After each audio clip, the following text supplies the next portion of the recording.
At dawn on May 17, 2014, the world was calm over Lake Harrington. The surface of the water was smooth as glass, touched only by the faint ripples of Daniel Mercer's small fishing boat as it cut across the lake.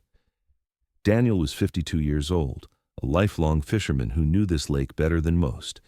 He had grown up casting lines from its banks, later teaching his own son how to fish in these same waters. He wasn't reckless, he wasn't careless. Every trip out, he carried the same gear: a reliable motorboat, life jacket strapped behind the seat, and his tackle neatly organized. That morning, nothing seemed unusual. He rose before sunrise, poured his coffee into a dented thermos, and told his wife, Anna, that he'd be back before lunch. Then he left, vanishing into the stillness of a perfect spring morning. By 9 a.m., a neighbor noticed his truck parked at the marina lot. It wasn't unusual. Daniel often spent hours on the water, quietly drifting between spots he knew by heart. Locals respected him for his patience. They said he could sit in silence for hours, watching the lines, waiting. It wasn't until noon that Anna began to grow uneasy. Her husband had always been a man of routine. By midday, he should have been back with fish, or at least calling to say the catch was thin. When her phone remained silent, she drove down to the lake. His truck was still there. The marina manager told her he'd seen Daniel leave at sunrise, motoring toward the middle section of the water, but after that, nothing. By mid-afternoon, worry turned to alarm. Anna phoned the sheriff's office reporting her husband overdue. Deputies arrived within the hour, aware that in rural counties like theirs, time was everything when it came to possible water accidents. They borrowed boats from the marina and set out across the calm surface, their radios crackling faintly as they spread out in search patterns. The air was clear, the sun high, and the water almost unnervingly still. It didn't look like a place where danger could hide. Just before dusk, one of the deputies spotted something adrift about half a mile from shore. It was Daniel's boat. The motor was off, the bow lightly rocking against the wind. As they pulled alongside, the deputies found the vessel eerily empty. His fishing tackle was scattered across the deck, lures and hooks sliding loosely as though they had been dropped mid-cast. A thermos lay on its side, the coffee still warm when Anna later touched it. The life jacket was still behind the seat. The anchor line was dangling freely, not set. But Daniel was nowhere to be found. They searched the immediate waters, circling the boat with spotlights as the sun began to sink. No sign of a body, no sign of a struggle. The boat itself was dry, upright, intact. It hadn't capsized, and there were no signs it had been hit. It was simply floating, ownerless, like a shell abandoned on a shore. As word spread, locals gathered at the marina. Men who had fished alongside Daniel shook their heads in disbelief. He wasn't a novice. He had never been reckless. He knew how to handle rough weather, and yet there had been no weather at all that day. Only calm skies and still water. No current strong enough to pull him down, no waves big enough to knock him overboard. It made no sense. By nightfall, a coordinated search was underway. Dozens of volunteers lined the banks with flashlights, while rescue boats fanned across the lake dragging sonar and spotlights. Helicopters hovered overhead, sweeping beams across the water. Hours turned to night, then into dawn again. But as the sun rose the next morning, Lake Harrington remained silent. No trace of Daniel surfaced, no splash of movement, no body floating in the reeds. For Anna, the silence was unbearable. She stood on the shoreline watching the boat sweep back and forth, waiting for a call that never came. Every possibility raced through her mind: a heart attack, a slip, maybe even foul play. But each theory ran into the same unshakable truth. There should have been something left behind. A body, a clue, a mark in the water. Instead, there was nothing but his empty boat, drifting in calm waters as though its owner had simply been lifted away. By the end of the second day, the case had already taken on a strange reputation among the search teams. They whispered that it didn't feel like a drowning. Drownings left evidence. Jackets floated, belongings washed up, bodies surfaced. Here, there was only absence. Deputies reassured Anna that most victims were found eventually, once the water turned them loose, but she could see the doubt in their eyes. The water hadn't taken him, at least not in the way they expected. When the official search paused that night, Anna refused to leave. She stood by the empty dock long after the others packed up, staring at the water. Somewhere out there was the answer.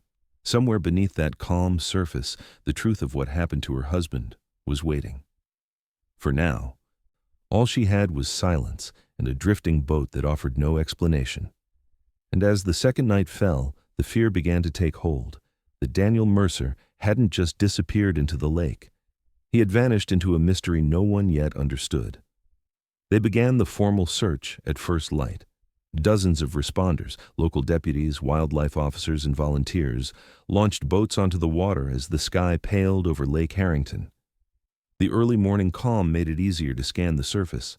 What they hoped to find was closure, maybe a floating jacket, an overturned bucket, or, in the worst case, Daniel's body caught in the shallows. What they found instead was nothing, just the mirror-smooth water staring back at them, silent and undisturbed, like it had swallowed a secret hole and left no ripple behind. By midday, sonar equipment was towed through grid patterns across the lake. The sheriff brought in divers from a neighboring county trained in submerged recovery. 2 helicopters circled overhead, scanning for anything. A handprint in the silt, a glint of metal, even the dark shape of a body lodged in the reeds. Divers descended into the frigid depths, staying down longer than recommended, combing the cold, murky bottom for clues. But the deeper they went, the more it became clear. Daniel Mercer was not where logic said he should be. The search widened. Deputies paced the banks with thermal scopes, while volunteers swept the forest edges, calling Daniel's name into the woods like someone might answer. Sniffer dogs were brought in, their handlers hoping the animals could catch a scent trail leading into the brush. But the dogs stopped cold at the dock, just as Daniel had, then circled in confusion. There were no footprints leading away from the lake, no disturbed brush, no drag marks, nothing that suggested he ever made it out of the boat. By day 3, the sheriff held a press briefing near the marina. He wore a tired expression and avoided making eye contact with the cameras. Behind him, deputies were loading more sonar gear into a flat-bottom boat. He said they were doing everything possible, that the lake had been mapped, searched, and dredged, and that every inch of the shoreline had been walked twice over. But he also admitted that they had found no evidence, no body, no clothes, no blood, no signs of distress or accident. The boat had been discovered in working condition, fuel in the tank, engine intact, rods scattered. One line still in the water. He paused, then added quietly, "This is one of the most baffling disappearances I've seen in my career." Locals took that as confirmation of what many had already begun to whisper, that there was something wrong with the lake. Stories bubbled up, passed from bait shop to diner booth. Old-timers recalled tales from decades past, of another man lost to these waters in the 1970s, of a pair of teens who vanished during a late-night canoe trip. Unconfirmed, mostly forgotten, but now revived in quiet tones and nervous glances. Some blamed a deep trench at the lake's center, said to be a collapsed sinkhole from a mining accident. Others talked about underwater currents that could pull a man down and keep him there, pinned beneath layers of silt and tangled weed beds, unreachable by divers or sonar. But environmental experts pushed back. They had studied this lake. Its deepest point was just under 30 feet, no trenches, no known currents strong enough to do what people claimed. There was nothing extraordinary about the body of water where Daniel Mercer had vanished, except for the fact that he had. By the end of the first week, search crews began thinning out. The helicopters stopped flying overhead. Most volunteers went back to work. The sheriff's team set up a tip line, but the calls were sparse. A few people claimed they had seen Daniel's boat pass that morning, but the times didn't line up. One man said he heard a motor sputtering far off the northern shore, but no boat had been recovered there.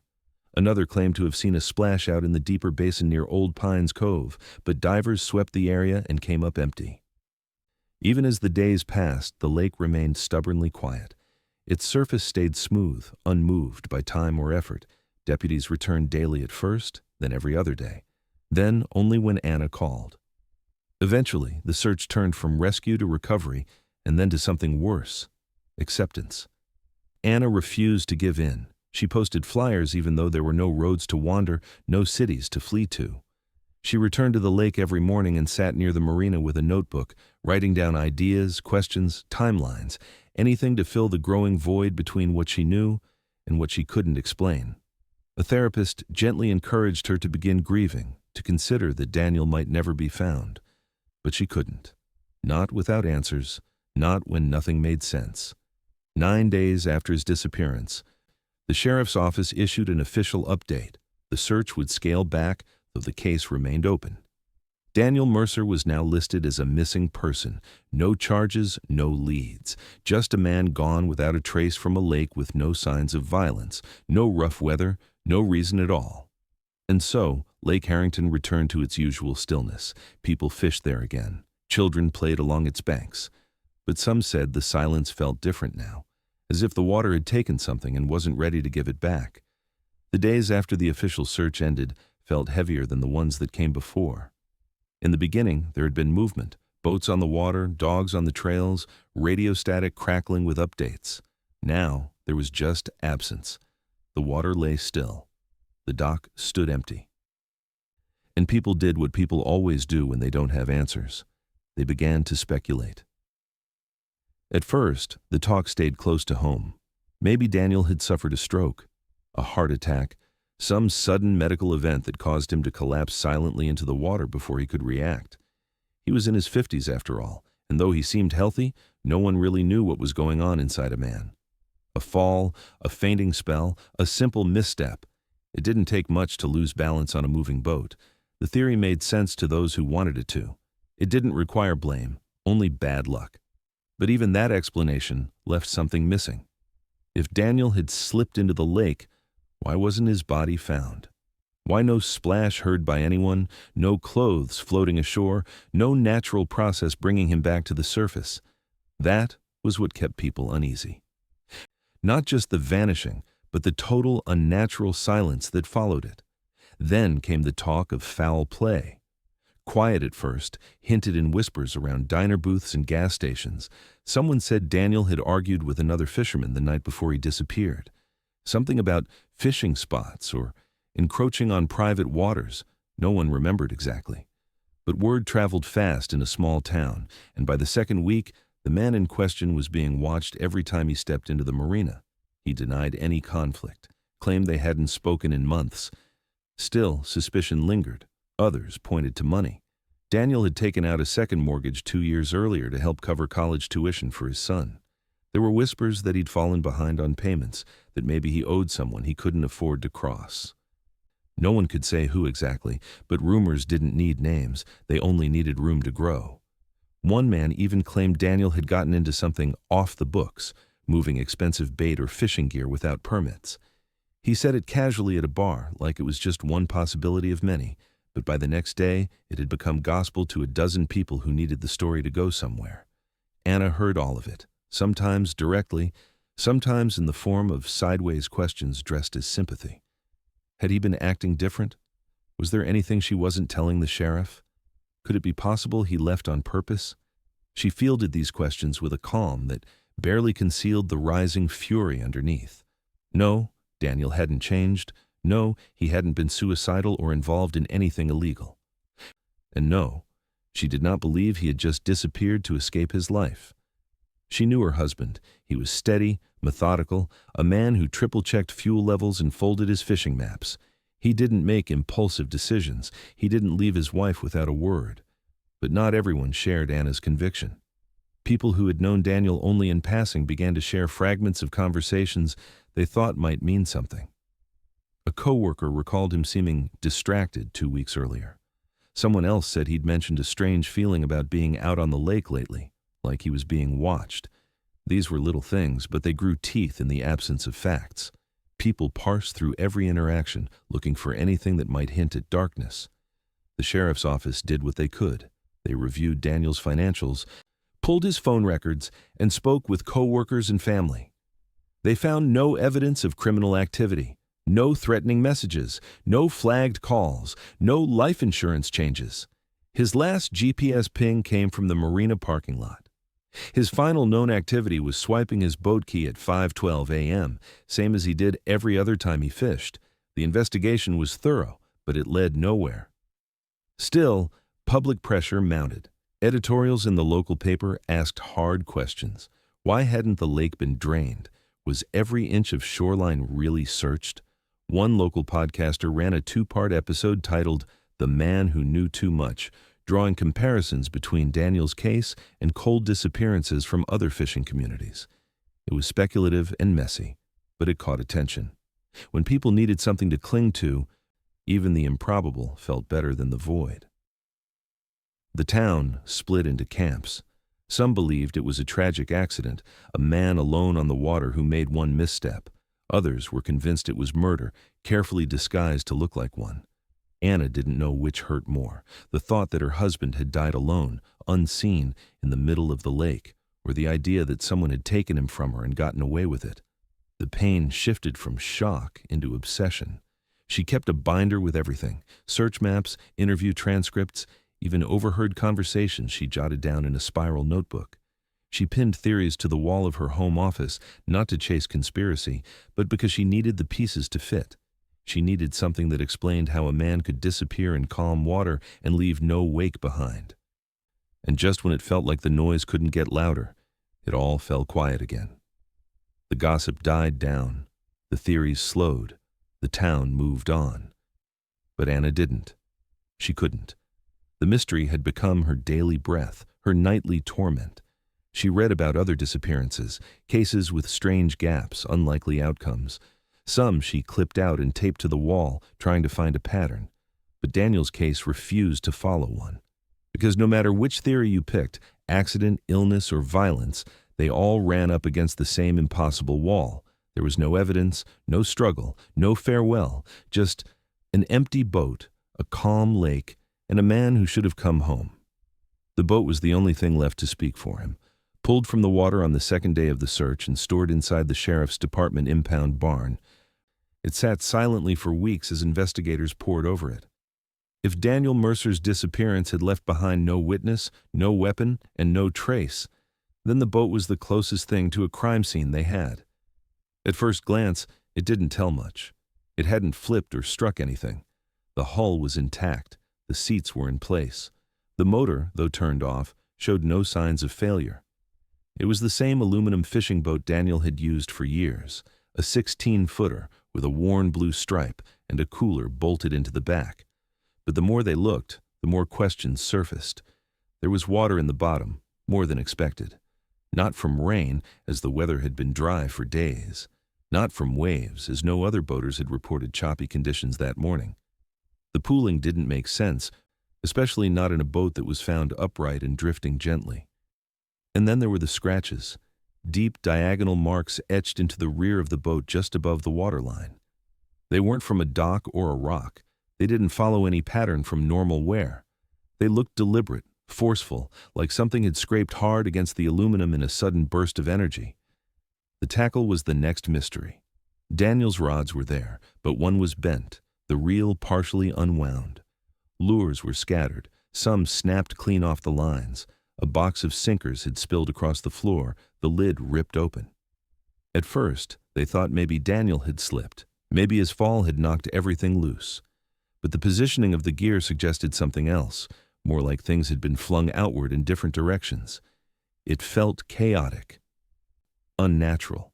Photographs were taken. Samples of the pooled water were sent for analysis. The scratches were measured and compared against known contact points. No matches. There were no fingerprints other than Daniel's. No blood, no fibers, no signs that anyone else had stepped inside. The boat had held its secrets tight. A week later, the sheriff brought in a forensic boat reconstruction specialist from the state capital. He spent 2 days studying the vessel, documenting every dent and groove. When asked if it looked like the aftermath of a fall or struggle, he hesitated. "Something happened here," he finally said, "but I can't say what, and I don't think this boat ended up adrift on its own." Still, without a body, the findings were little more than educated guesses. Daniel's boat was strange, but not criminal. Puzzling, but not conclusive. Every odd detail was matched by a plausible counterpoint. The scratches could be old, just deeper versions of standard wear. The tackle might have been tossed around if the boat jolted suddenly or if Daniel had stumbled. The water in the hull could have come from a hose or a slow leak that hadn't been noticed. The case grew heavier with contradictions. One deputy believed Daniel had been pulled overboard by a sudden force, maybe even someone in the water. Another believed he'd stood up too fast and collapsed. A third speculated about foul play, someone planting the scene to look like a boating mishap. But each theory unraveled under the simplest scrutiny. If Daniel had been pushed or attacked, where were the marks? If he'd collapsed, why did the boat drift so far from his usual fishing spots? If this was a staged scene, it was done with surgical precision, leaving behind only enough disorder to stir confusion, but not enough to prove foul play. Anna returned to see the boat once. The sheriff allowed her, supervised. She didn't touch anything, just stood there staring into the hull where Daniel's thermos had rolled under the front bench. She asked if they'd found any signs of a struggle, any blood. The sheriff shook his head gently. Her eyes lingered on the scratches near the stern. Then she quietly asked how a man disappears from a boat like that without even leaving a ripple. No one had an answer. As summer turned to fall, the case slipped into the background. The impound barn was cleared. The boat, technically property of the family, was returned to Anna, though she never took it. It sat under a tarp on the edge of her property, slowly collecting leaves and rain. A reminder not of her husband's hobby, but of how thoroughly a life could vanish. The sheriff's department kept the file open through September. Leads trickled in. Someone claimed to have seen a strange boat moving fast that morning. Another said Daniel had looked agitated at a gas station the night before. But none of it connected. No new evidence surfaced. The boat had given all it was going to give. On October 3rd, the file was marked inactive. The official designation was missing person, no resolution. It didn't close the case, but it froze it in place. Anna got a letter in the mail, typed, clinical, explaining that unless new evidence emerged, the investigation would not move forward. And just like that, Daniel's story stopped moving. The boat sat quiet, the file collected dust, and the lake returned to its routines. But those who had seen inside the hull, who had stared at the scattered gear and gouged metal, couldn't shake the feeling that something had gone wrong out there. That whatever had happened on that water had left just enough of a fingerprint to unsettle, but never enough to explain. After the investigation fell quiet, the Mercer home did too. The phone stopped ringing. The casseroles stopped coming. The porch, once busy with neighbors offering condolences or updates, now stood still. And inside, Anna tried to learn how to exist in a space that had been built for two and was now occupied by ghosts. Her son, Tyler, had just turned 17 when his father vanished. A quiet kid to begin with, he grew quieter still. He stopped going to the lake, avoided the marina altogether. He dropped fishing from his weekends, boxed up his rods and boots, and stuffed them in the back of his closet without a word. People told Anna he was grieving in his own way, that boys didn't always show pain the same way adults did. But she knew better. Tyler wasn't just grieving. He was angry, at the lake, at the police, maybe even at Daniel himself. Anna did what she could to keep things normal. She woke early, cooked breakfast, went to work at the pharmacy. But every spare moment became a ritual of reanalysis. She reread the search reports, studied maps of the lake, traced timelines with red pen across a corkboard she eventually mounted in the guest room. It started with simple questions.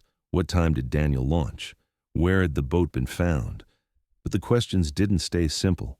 They multiplied, fed by silence, nourished by a hollow kind of hope that maybe, just maybe, something had been missed. She kept the life insurance money untouched in a separate account. She told the bank she wouldn't file for death benefits without a body. She refused to hold a memorial. To declare him dead felt like giving permission for the world to move on. And Anna wasn't ready. She wasn't sure she ever would be. Holidays came like slow punches to the chest. Thanksgiving passed with 2 place settings instead of 3. Tyler mumbled through his meal, barely touching his plate. At Christmas, Anna placed Daniel's stocking on the mantel anyway. She wrapped a gift, a book he'd wanted for months, and left it unopened beneath the tree.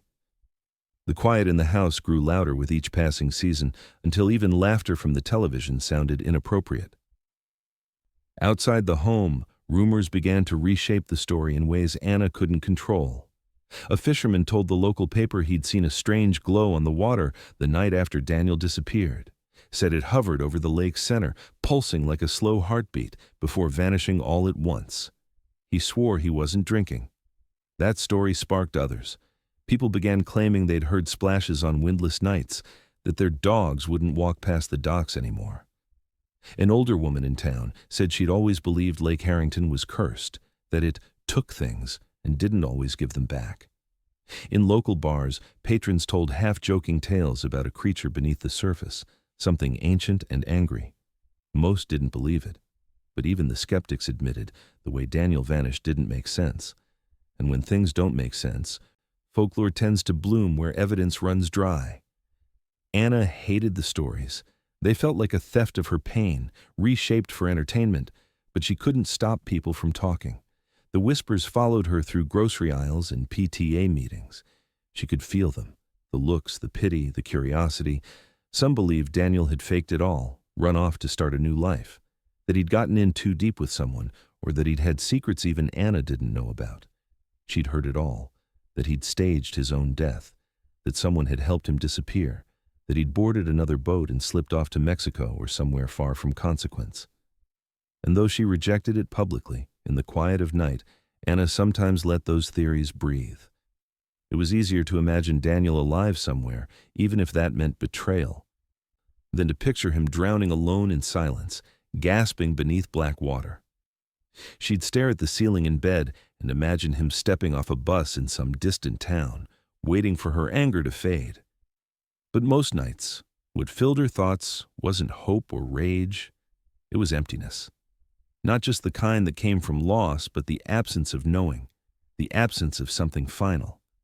The grief felt suspended, incomplete, like the breath before a scream that never comes. Tyler began spending more time out of the house. He stayed late at school, got a job at the hardware store. He didn't talk much about his father, but one afternoon, Anna found him standing in the backyard, staring toward the lake in the distance. He didn't notice her watching. His jaw was tight, hands clenched at his sides. Whatever he was thinking, he kept to himself. Over time, Anna's obsession settled into routine. Every week she called the sheriff's office just to ask if anything had changed. Every month she mailed a letter to the state's Missing Persons Division, updating her contact info, just in case. And every so often, she drove out to the marina and sat at the edge of the dock watching the water, not because she expected anything to surface, but because it felt wrong to stop looking. And still, the lake stayed quiet. No body, no clues, just stories growing older and a family learning how to breathe in a house with one chair always left empty. Years passed, but the ache didn't. Not for Anna, not for Tyler, and not for the handful of locals who still remembered the name Daniel Mercer whenever they looked out over Lake Harrington. Officially, the case stayed closed. The sheriff's office filed it under unresolved disappearance, and apart from the occasional inquiry, there was little reason to reopen it. But for those who had lived in its shadow, it never really went away. By the third year, most people had stopped talking about it. A new sheriff took over, deputies transferred. The men who'd once searched the lake by spotlight had moved on to different cases, different counties, different lives. But the water hadn't changed. It stayed the same dark, unmoving body it had always been, still as glass on windless mornings, a mirror no one could quite trust. Then came the sonar blips. Around year 5, a young fisherman named Chris Brenner, who had grown up hearing whispers about Daniel's disappearance, began using updated fish-finding equipment on his boat. One morning near the eastern ridge, his screen pinged something odd, an angular shadow resting at the lake bottom, tucked beneath the slope of silt. He snapped a photo of the readout and posted it online with a caption that stirred old wounds. "Anyone else think this doesn't look like a rock?" Within days, the post spread across town forums. Locals pulled it up on their phones at the bait shop, nodding toward the lake like it was holding something back. A few said they remembered seeing strange shapes years earlier. One man swore he'd nearly caught his anchor on something solid beneath the same area, said it felt like metal. But no one could prove anything. And when Chris returned to the site to replicate the scan, the shape didn't appear. The lake had shifted, the silt had settled, Whatever it was gone again. Stories like that came and went. A diver claimed he saw something man-made while exploring a drop-off near the southern inlet, a squared edge poking through the muck like the corner of a sunken hull. But he never returned to verify the claim, spooked by the murkiness, or maybe something more. Another man said he'd seen a glint of metal through the weeds while kayaking, but when he reached the spot again, there was nothing but reeds and shadow. Law enforcement chalked these sightings up to imagination. The lake distorted things, especially when people wanted to believe they were seeing something. Without concrete evidence, they weren't going to deploy divers or resources every time a fish finder pinged a strange shape. The sheriff issued a formal response after the sonar post circulated, stating there was no verified structure in the lake, no new findings, and no current investigation into the Mercer case. Anna was not surprised by the dismissal. She'd heard it all before. No credible lead. No funding for a cold case sweep. No reason to believe this is related.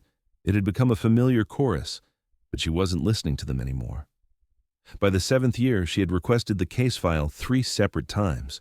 She built a private timeline, printed aerial maps of the lake, circled areas with old sonar sightings in red ink. She interviewed locals herself. Quiet conversations in grocery aisles, awkward questions slipped into PTA meetings or dentist appointments. She tracked down the diver who'd made the claim about the squared object. He didn't want to talk at first, but eventually he admitted he didn't know what he saw, just that it didn't look natural. He also admitted he had no intention of going back. Tyler, now in his mid-20s, tried to live separately from it all. He moved 2 towns over, took a job in construction, and rarely visited the lake. Anna only saw him every few weeks. When he came by, they kept things light, talked about his job, the weather, anything but the folder of maps and notes growing thicker on her kitchen table. But one night, while reaching for a glass, Tyler finally asked the question that had haunted them both. What if we never know? Anna didn't answer right away. She just stared out the window, toward the water she couldn't quite see but always felt nearby. She didn't believe in curses, or ghosts, or that the lake had a will of its own, but she believed in silence, and in her gut, she knew Daniel hadn't drowned. People didn't drown and leave no trace. His disappearance wasn't an accident. It was an interruption, a moment where something interfered with the ordinary and erased a man in broad daylight. Every so often, she called the sheriff's office anyway, just to keep the case from becoming dust. They were polite, but distant. The file was dormant. Unless a body washed up or a confession came in, there wasn't anything to do. She asked about bringing in private divers, but the cost was high, and few were willing to search such an unpredictable bottom. The lake held too much silt. It buried things. And so, year 9 came with the same ache that had followed the others, the same porch light left on, the same rituals. On the anniversary of his disappearance, Anna returned to the marina at sunrise, thermos in hand, and watched the fog lift off the surface in soft strands. Somewhere beneath, she believed, was the truth. She didn't need the whole lake searched, just the right square foot. All she needed was someone to believe her, that the boat wasn't a malfunction, that the scratches weren't coincidence, that the sonar echoes weren't just shadows, that Daniel Mercer hadn't simply vanished. He had been taken. It happened on a dry July morning, 9 years and 2 months after Daniel Mercer disappeared. A record-setting drought had gripped the region for weeks, drawing down water levels across the entire county. At Lake Harrington, the shoreline receded by more than 7 feet, leaving docks suspended in midair, boat ramps cracked and useless. Fishermen adapted, casting from deeper ridges, navigating newly exposed rocks and tangled debris that hadn't seen air in decades. On that particular morning, 2 brothers in their 20s were trolling along the lake's western inlet when the boat's trolling motor struck something submerged. At first, they assumed it was a stump, one of many newly surfaced hazards now littering the lake. But when they circled back, they saw it wasn't a tree. Not even close. Poking through the shallow water was a jagged section of blackened timber, weathered, warped, and splintered like a broken rib. At first, it seemed random, almost like construction debris. But as the brothers traced the rest of the shape with their boat pole, more wood emerged, forming a recognizable curve. A hull, too big for a modern fishing boat, too smooth and deliberate to be natural. They took photos, tied a small buoy to a nearby rock, and motored straight back to the marina. Within hours, word had spread. By afternoon, the sheriff's department had deployed a team of deputies to mark off the area, and a crowd of curious onlookers had formed along the elevated banks. Cell phone footage made it onto local news sites by sunset, images of half-buried timbers peeking through the lake's murky surface like the bones of something long dead. The following day, a forensic dive team from the State Historical Office arrived to assess the structure. They brought drones, sonar, and submersible lights, all powered by generators humming along the dry banks. By now, the wreck was nearly fully visible, curved wood ribs curled in on themselves, wrapped in algae and thick layers of mud. From above, the boat's spine looked like the fossil of a giant fish laid bare in the silt. Initial measurements confirmed it wasn't a modern craft. It spanned nearly 30 feet from stern to bow, with hand-forged nails and wood planks that predated modern recreational boats. Forensic archaeologists estimated it had likely been submerged for over 60 years, possibly longer. A Prohibition-era smuggling vessel, maybe, or an early commercial transport. One expert even speculated it might have been scuttled deliberately. But as they began removing layers of mud and silt from the interior, they found something that didn't belong to any history book. Lodged between two collapsed benches inside the wreck was a modern object, bright blue plastic, cracked but recognizable. A tackle box. They paused. Cameras clicked. Divers carefully repositioned, brushing away more sediment. Beneath the box, wedged beneath a rotted bench beam, was what appeared to be a boot, still intact, the sole facing upward. Within minutes, the site changed from a historical dig to a forensic crime scene. The sheriff's office reclassified the area, sealed off public access, and requested backup from state investigators. The mood at the lake shifted instantly. What had started as a curiosity, a sunken relic of a forgotten era, was suddenly something else, something modern, something human. Over the next 48 hours, the water around the wreck was drained further, using temporary pumps. For the first time since it sank, the full skeleton of the vessel rose from the mud, and lodged deep inside, partly crushed beneath a beam, were human remains. Preserved in places by cold and mud, decomposed in others, the body was tangled in collapsed timbers, arms twisted unnaturally, the skull half exposed. The boot was confirmed to be a match for a style sold locally less than 10 years ago. The tackle box contained rusted hooks, a cracked thermos lid, and a small metal medallion etched with the initials DM. Authorities did not release a name immediately, but for Anna, there was no question. She arrived at the lake that evening, standing behind the police tape as a white tent was erected beside the wreck. Flashing lights lit up the now exposed timber frame. A deputy escorted her quietly to the sheriff's trailer, where she was handed a single item for confirmation, a fishhook, handmade, bent at the edge. Anna's hands shook as she held it.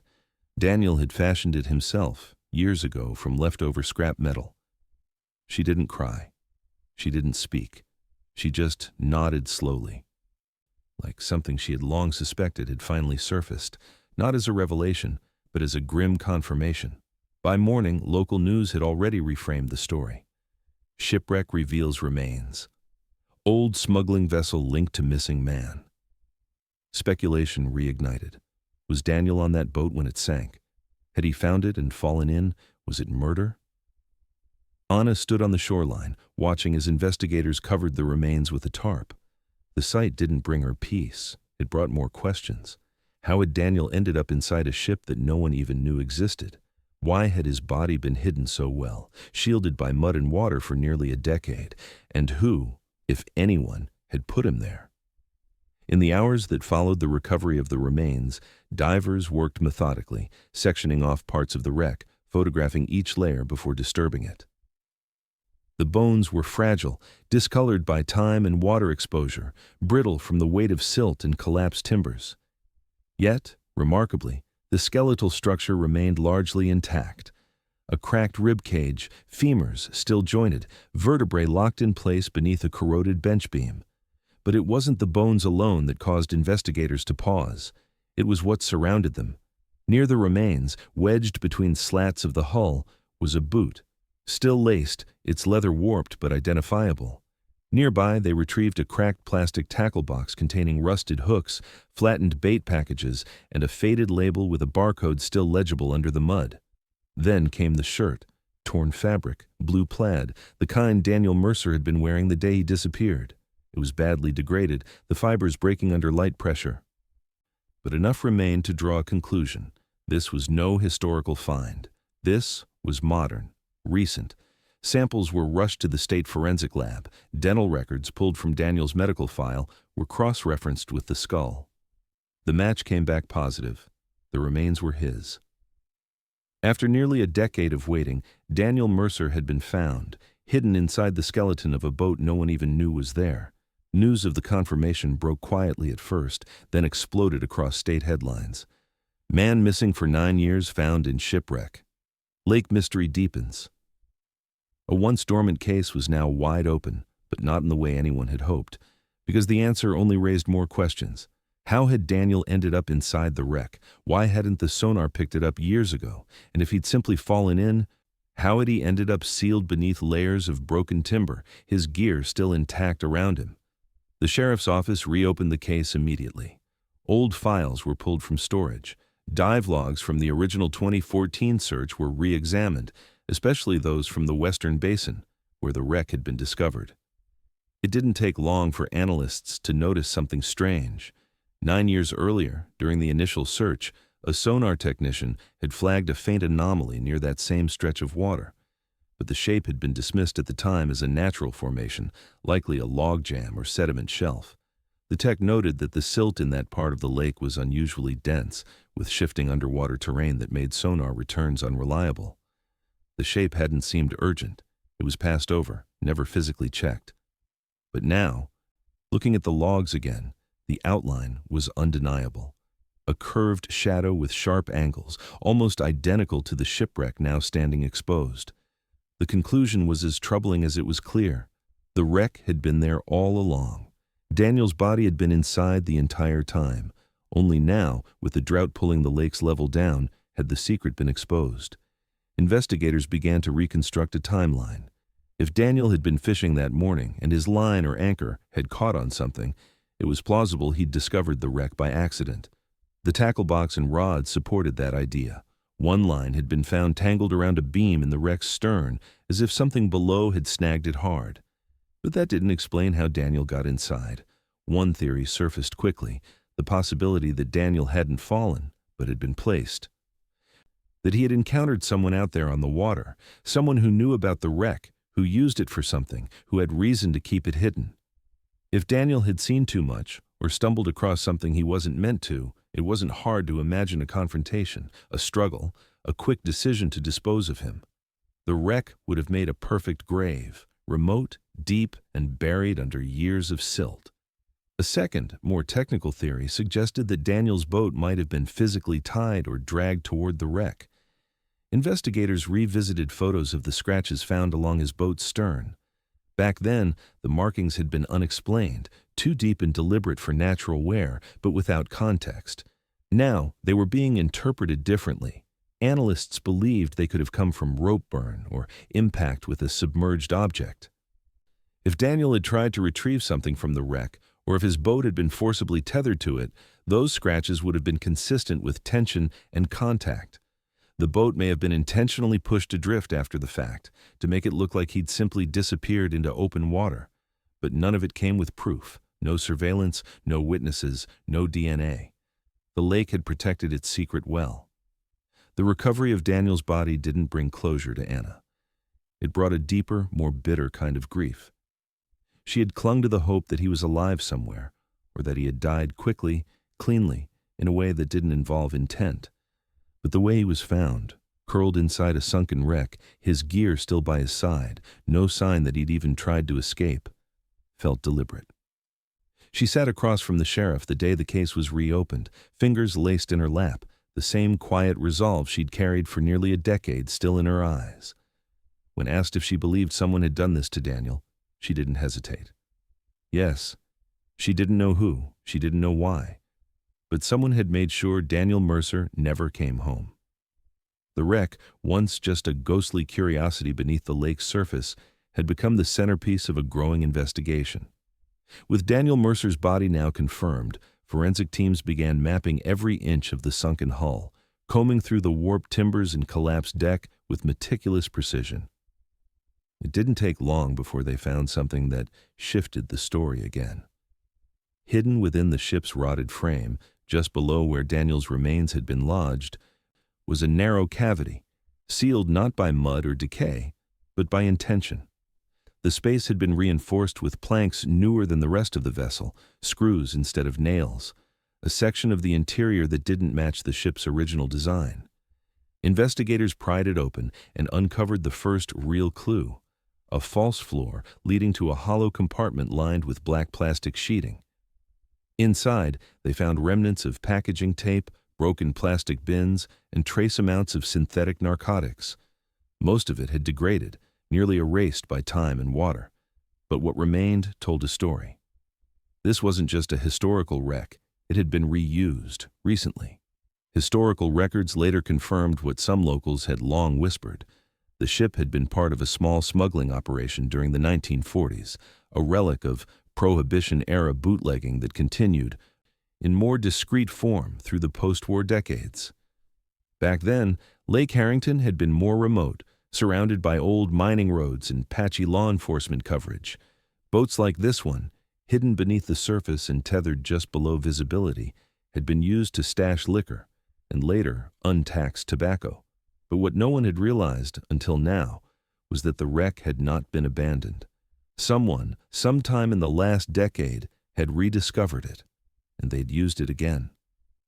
Chain links were recovered near the stern, partially buried under algae and silt. Their size and wear suggested recent use.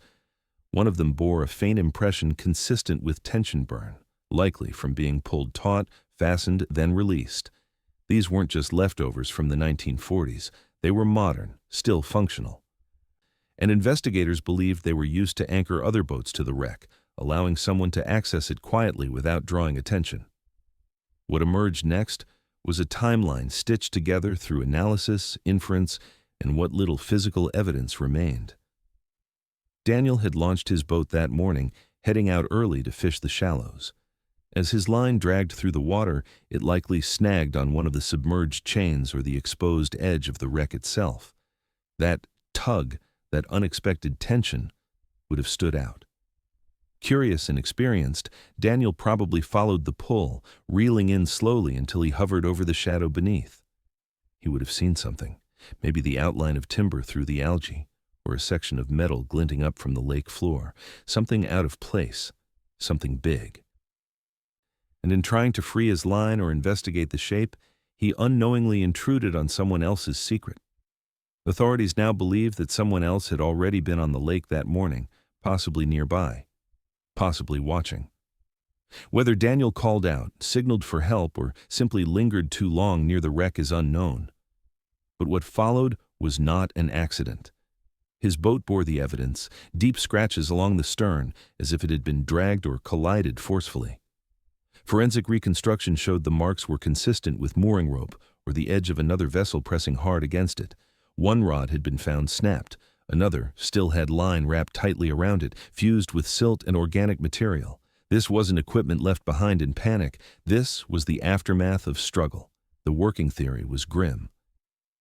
Daniel had been confronted, caught in the wrong place at the wrong time. The wreck was active, likely used by smugglers moving small amounts of contraband undetected, taking advantage of the lake's shifting depths and poor oversight. To them, Daniel wasn't just a fisherman. He was a threat, a witness, and whoever was involved had made a decision to silence him. They overpowered him, forced him into the ship's hollow cavity, and weighted his body with broken timber and debris. The configuration of bones and collapsed material supported this theory. His body hadn't simply drifted inside. He'd been placed, deliberately, buried within the wreck like cargo. Once he was inside, the perpetrators likely loosened the lines and gave his boat a push. It drifted away silently, left to be found adrift, confusing and clean. The pieces fit in a way they never had before. The scratches, the missing evidence, the silence. But they didn't bring peace. The lake had covered the truth for nearly a decade, and even now, with bones recovered and theories confirmed, no names had surfaced, no arrests. Whoever had used the wreck was long gone or had buried their tracks too well. The synthetic narcotics found inside couldn't be traced. The chains were unmarked. Anna listened quietly as investigators explained the findings. She asked no questions, only nodded. There was a difference between knowing and understanding. She had known in her heart that Daniel hadn't drowned. Now she understood what had taken him. It wasn't the lake. It was the people who used it. In the weeks that followed the discovery, a focused task force worked around the clock to unearth whatever truth remained. With Daniel Mercer's death now officially classified as a homicide, pressure mounted on the sheriff's office, the state forensic unit, and federal partners brought in to assist. It had been 9 years since a man vanished from calm waters in broad daylight. Now, for the first time, they had a crime, a scene, and evidence that hadn't been completely eroded by time. The key lay in the chains, those rusted lengths recovered from the wreck's perimeter. Their links were hand-cut, modified with makeshift cleats welded crudely onto the ends. It was a small detail, easily overlooked. But to a state trooper assigned to narcotics enforcement, it was familiar. Nearly identical chains had been confiscated 2 years earlier, during a sting targeting a small trafficking ring operating through rural lakes. Those chains had the same weld pattern, the same unique fastenings designed to grip through mud and silt without dislodging. They weren't marine grade. They were custom, local. Investigators retraced the original arrests from that prior sting and revisited names tied to old charges, mostly small-time smugglers, men with minor priors and sealed plea deals. One name stood out. A man named Eric Langford, known for transporting unregistered chemicals and prescription-grade narcotics across the county line. His last known address put him just 10 miles from Lake Harrington. Search warrants followed. Langford's property yielded more chain segments hidden under rusted tarps in the back of a locked shed. He claimed they were from old hunting blinds. Investigators disagreed. A forensic weld analysis confirmed the patterns matched those recovered from the wreck. Then came the second break. Another man, Thomas Heron, arrested twice for possession and once for boating violations on restricted waters, had a long-abandoned outboard motor stashed behind his barn.